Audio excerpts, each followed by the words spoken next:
משלי חיות לילדים, כתב ומספר, אני, גולן חלימה. שחייתה של המדוזה.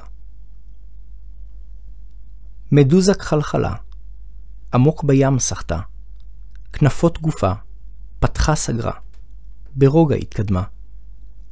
כיוון לה רק אחד, מבלי לשאול מדוע, אל יעד מרוחק, אשר סופו אינו ידוע.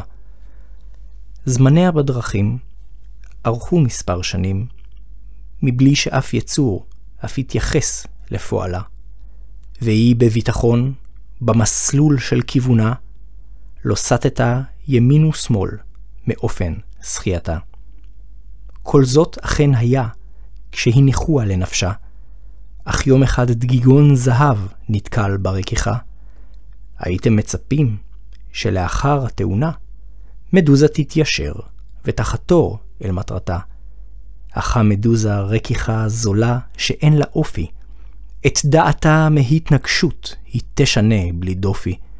אין שום פסול במי ששינה את מחשבתו, אך לפני שזאת עשה, שיעמוד על דעתו. מספר שנים החזיקה בדעה כה מוצקה, ותוך שנייה שינתה לחלוטין את כיוונה. מי שדעתו היא חלשה וגם רופסת, מהתקלות קלה היא אוטומטית מתהפכת, שבתנועות התקדמותו סולל שבילי דרכו, מבלי לדעת כלום על מטרתו וייעודו.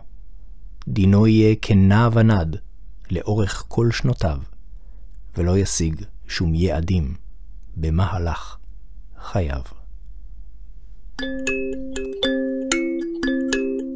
האזנתם לפרק מתוך סדרת משלי החיות לילדים מאת גולן חלימה.